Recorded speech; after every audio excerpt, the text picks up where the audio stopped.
आज के लेक्चर में हम लोग आपकी फेडरल बोर्ड क्लास 10 की केमिस्ट्री का चैप्टर नंबर 11 जिसका नाम है ऑर्गेनिक केमिस्ट्री, उसकी सेल्फ असेसमेंट एक्सरसाइज 11.2 को सॉल्व करेंगे। अभी से पहले हम लोग सेल्फ असेसमेंट एक्सरसाइज 11.1 को सॉल्व कर चुके हैं। अब जिन लोगों ने वो नहीं देखी, आप चैनल पे जाएं, प्लेलिस्ट सेक्शन में जाओगे, वहाँ पे प्लेलिस्ट मौजूद है F22 chemistry class 10 chapter number 11 organic chemistry की सेल्फ असेसमेंट एक्सरसाइजेज़ के नाम से। वहाँ पे आपको सेल्फ असेसमेंट एक्सरसाइज 11.1 मिल जाएगी, ठीक है। या इस वीडियो के एंड पे आपको शो हो जाएगी स्क्रीन पे जब ये वीडियो एंड होने वाली होगी, ठीक है। ये जो ऑर्गेनिक केमिस्ट्री वाला चैप्टर है, चैप्टर नंबर 11 और चैप्टर नंबर 12 जिसका नाम है हाइड्रोकार्बन्स, ये बहुत इंपॉर्टेंट चैप्टर्स हैं। इनमें जो है ना, आपको कन्फ्यूजन नहीं होनी चाहिए, बहुत अच्छे से क्लियर होने चाहिए ये, ठीक है। लेक्चर आपने पूरा देखना है, एक एक चीज़ डिटेल के साथ क्लियर करवाऊँगा और इंशाल्लाह हर चीज़ आपको बहुत अच्छे से समझ आ जाएगी, ठीक हो गया। तो चलते हैं सेल्फ असेसमेंट एक्सरसाइज 11.2 की स्टेटमेंट पे और उसके सॉल्यूशन पे। तो सबसे पहले हम लोग स्टेटमेंट देख लेते हैं सेल्फ असेसमेंट एक्सरसाइज 11.2 की। स्टेटमेंट क्या है जी कि identify saturated and unsaturated compounds from the following. ये कुछ कंपाउंड्स गिवन है आपको। इस असेसमेंट के 4 पार्ट्स हैं, 4 तरह के कंपाउंड्स गिवन है आपको और आपने ये बताना है कि कौन कौन से कंपाउंड्स सैचुरेटेड हैं और कौन कौन से अनसैचुरेटेड कंपाउंड्स हैं। तो ये मैं डिटेल में आपको बताऊंगा कि सैचुरेटेड कंपाउंड्स क्या होते हैं, अनसैचुरेटेड कंपाउंड्स क्या होते हैं और इनमें से कौन कौन से सैचुरेटेड हैं और अनसैचुरेटेड हैं, ठीक हो गया। तो अब हम चलते हैं 1 बाय 1 पार्ट को देखेंगे और समझाऊंगा आपको डिटेल के साथ, ठीक है। सबसे पहले हम लोग पार्ट 1 को देख लेते हैं। इसमें जो कंपाउंड है वो आपको नज़र आ रहा है, जो कि है बेसिकली प्रोपेन, 3 कार्बन वाला अल्केन है ये। इसका सॉल्यूशन देख लेते हैं। अब देखो, सबसे पहले ना मैं इसका स्ट्रक्चरल फार्मूला बनाऊंगा, ठीक है। अब यहाँ पे आपको 3 कार्बन्स नज़र आ रहे हैं, तो मैं तीनों कार्बन्स को विद सिंगल बॉन्ड बना लिया। अब ये कार्बन देखो एक बॉन्ड बना रहा है, तो ये 3 मज़ीद बना सकता है। इसी तरह ये कार्बन भी एक बॉन्ड बना रहा है यहाँ पे, ये 3 मज़ीद बना सकता है। ये जो कार्बन है ये 2 बॉन्ड बना रहा है, एक इधर और एक इधर, ये 2 मज़ीद बना सकता है, ठीक है। 3 बॉन्ड ये कार्बन बना सकता है, 3 बॉन्ड ये और 2 बॉन्ड ये बना सकता है और इनकी जगह पे फिर हम हाइड्रोजन्स अटैच कर देते हैं, ठीक है। तो यहाँ पे आपको नज़र आ रहा है ये CH3 था, तो ये आपको नज़र आ रहा है कि CH3, फिर आगे CH2, ये CH2 और ये फिर CH3 और ये CH3, ठीक है। अब यहाँ पर आप देखो इस कंपाउंड में 1 2 3 कार्बन है और तीनों कार्बन्स ने 4-4 बॉन्ड कंप्लीट बनाए हुए हैं, ठीक है। कार्बन मैक्सिमम बनाता ही 4 बॉन्ड है, ठीक है, उसकी वैलेंसी 4 होती है। अब ये बिल्कुल इसी तरह है कि एक गिलास में आपने पानी भरा हुआ है, आप उसमें मज़ीद पानी ऐड नहीं कर सकते। एक ही तरह आप उसमें मज़ीद पानी ऐड कर सकते हो कि पहले से मौजूद पानी को आप गिरा दो, उसकी जगह आप नया पानी भर लो। फिर यहाँ पे भी ऐसे ही है कि आप कार्बन के साथ किसी और एटम को अटैच नहीं कर सकते अभी इस वक्त, ठीक है। हाँ, एक सूरत में कर सकते हो कि जब आप यहाँ से कोई एटम रिमूव कर दो, कोई हाइड्रोजन रिमूव कर दो और उस हाइड्रोजन की जगह पे कोई नया एटम लाकर अटैच कर दो, लेकिन इस वक्त आप नहीं कर सकते कोई भी एटम अटैच। तो ऐसे कंपाउंड्स जिसमें कार्बन की वैलेंसी फुलफिल्ड होती है, उनको बोलते हैं हम सैचुरेटेड। तो हम इस कंपाउंड को क्या बोलेंगे कि ये सैचुरेटेड है, भरा हुआ है। सैचुरेट का मतलब होता है भरा होना, कंप्लीट होना, ठीक है। सो समझ आ गई आपको।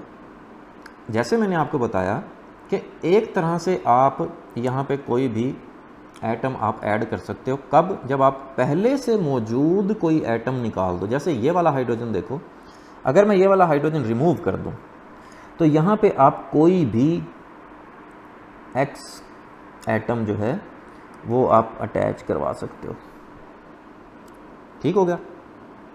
बट वैसे नहीं करवा सकते।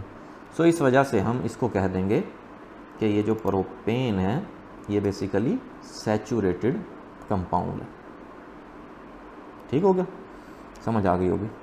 अब हम चलते हैं सेकंड पार्ट पे।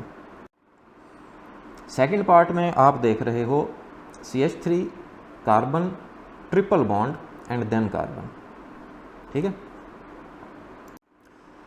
अब हम इसका स्ट्रक्चर बना लेते हैं। देखो ये एक कार्बन, फिर आगे सिंगल बॉन्ड है, तो सिंगल बॉन्ड बनाया हमने, फिर आगे एक कार्बन है, फिर आगे ट्रिपल बॉन्ड है 1 2 3, और फिर आगे कार्बन है। इस कार्बन के साथ 3 हाइड्रोजन्स अटैच हैं। इसका मतलब है ये 3 बॉन्ड बना सकता है, क्योंकि एक बॉन्ड यहाँ पे बना रहा है। ये दरमियान वाला कार्बन कोई बॉन्ड नहीं बना सकता फर्दर। 3 इधर बना रहा है और एक इधर बना रहा है, 4 हो गए। ये वाला कार्बन देखो 3 बॉन्ड यहाँ पे बना रहा है और एक बॉन्ड यहाँ पे बना सकता है ये, जो कि इसने हाइड्रोजन के साथ बनाया हुआ है। तो हमने इस तरह से हाइड्रोजन अटैच कर दिए। अब आ जाते हैं कि ये सैचुरेटेड है या अनसैचुरेटेड है।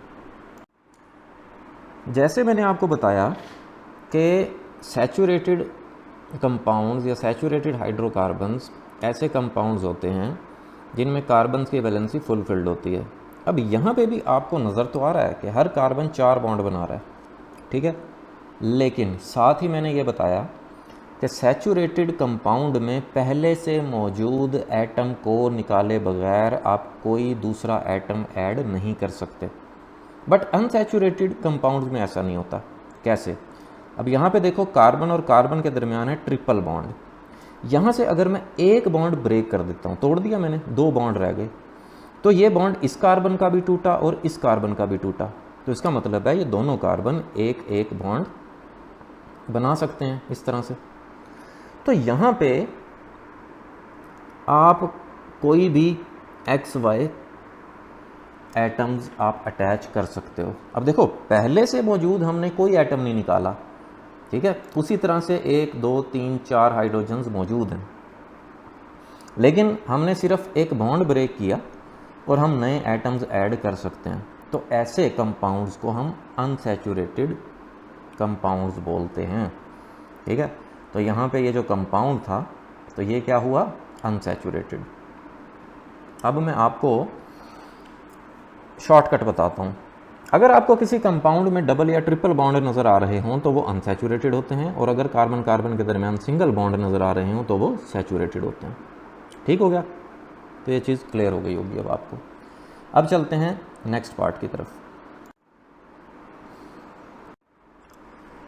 अब ये थर्ड पार्ट आप लोगों के सामने है। यहाँ पर भी आपको नज़र आ रहा है कि इस कार्बन और इस कार्बन के दरमियान है डबल बॉन्ड, तो ये भी अनसैचुरेटेड कंपाउंड है। स्ट्रक्चर बना लेते हैं इसका। ये एक कार्बन, सिंगल बॉन्ड, यहाँ पे नज़र आ रहा है आपको सिंगल बॉन्ड है, फिर नेक्स्ट कार्बन है, फिर आगे इन दोनों कार्बन के दरमियान है डबल बॉन्ड, ये पहला बॉन्ड और ये दूसरा बॉन्ड। ये कार्बन एक बॉन्ड बना रहा है तो ये 3 बना सकता है। ये कार्बन 3 बना रहा है, 2 इधर और 1 इधर, तो ये 1 बना सकता है। ये कार्बन 2 बॉन्ड बना रहा है तो ये 2 मज़ीद बना सकता है। तो इस कार्बन के साथ 3 हाइड्रोजन, इसके साथ 1 हाइड्रोजन और इसके साथ 2 हाइड्रोजन अटैच होंगे, ठीक है, कुछ इस तरह से। अब यहाँ पे भी आप देख रहे हो कि इन दोनों कार्बन के दरमियान है डबल बॉन्ड, तो हम पहले से मौजूद एटम्स को निकाले बगैर अगर मैं इसके डबल बॉन्ड में से एक बॉन्ड तोड़ देता हूँ कुछ इस तरह से, तो हम इन दोनों कार्बन्स पे नए एटम्स अटैच कर सकते हैं, ठीक है, पहले से मौजूद एटम्स को निकाले बगैर। तो यहाँ पे आप कोई भी XY एटम्स अटैच कर सकते हो, ठीक हो गया। सो फाइनली समझ आ गया होगा आपको, ये जो कंपाउंड है ये भी क्या है? अनसैचुरेटेड कंपाउंड हुआ। ठीक हो गया, नेक्स्ट पार्ट पे चलते हैं। अब यहाँ पे भी कंपाउंड को देखकर आपको समझ आ गया होगा कि यहाँ पे इस कार्बन कार्बन के दरमियान भी डबल बॉन्ड है, इन दो कार्बन के दरमियान भी डबल बॉन्ड है, तो ये भी अनसैचुरेटेड कंपाउंड है। एनी हाउ स्ट्रक्चर बनाते हैं इसका। 4 कार्बन है, इन 2 कार्बन के दरमियान है सिंगल बॉन्ड, फिर डबल बॉन्ड है, और यहाँ पे सिंगल बॉन्ड है और यहाँ पे डबल बॉन्ड है। तो ये डबल बॉन्ड हो गया, यहाँ पे सिंगल बॉन्ड हो गया और यहाँ पे डबल बॉन्ड हो गया। ये कार्बन 2 बॉन्ड बना रहा है तो 2 फर्दर बना सकता है। इसी तरह से ये कार्बन भी 2 बॉन्ड बना रहा है, 2 फर्दर बना सकता है। ये दोनों कार्बन जो है 3-3 बॉन्ड बना रहे हैं। देखो इस कार्बन को देखो, 2 इधर और 1 इधर, तो ये 1 बॉन्ड फर्दर बना सकता है और ये भी 1 बॉन्ड फर्दर बना सकता है। तो सारी जगह पे हम लोग क्या अटैच कर देते हैं, हाइड्रोजन्स। तो यहाँ पे आप देखो कि अगर हम इन 2 कार्बन के दरमियान डबल बॉन्ड मौजूद है, इसमें से 1 बॉन्ड ब्रेक कर दें कुछ इस तरह से, तो ये दोनों कार्बन जो है 1-1 बॉन्ड बना सकते हैं किसी भी एटम के साथ। सो यहाँ पे आप XY कोई भी एटम आप अटैच करवा सकते हो। इसी तरह से इन 2 कार्बन के दरमियान भी अगर आप डबल बॉन्ड ब्रेक कर दें तो जाहिर है इन दोनों कार्बन के साथ भी आप 1-1 एटम अटैच कर सकते हो या ग्रुप ऑफ एटम्स अटैच कर सकते हो। ठीक है, सो समझ आ गई होगी आपको कि ये भी क्या हुआ, अनसैचुरेटेड कंपाउंड हुआ। सो ये थी आपकी सेल्फ असेसमेंट एक्सरसाइज 11.2। होपफुली बहुत अच्छे से क्लियर हो गई होगी आपको। फिर भी अगर आपका कोई क्वेश्चन है तो नीचे कमेंट सेक्शन में पूछ लिया करें। वीडियो पसंद आई है तो चैनल को सब्सक्राइब ज़रूर कर दीजिएगा, वीडियो को लाइक और शेयर ज़रूर कर दिया करें अपने फ्रेंड सर्कल में, ताकि दूजियां दा भी भला हो जाए। Thank you very much for watching this video.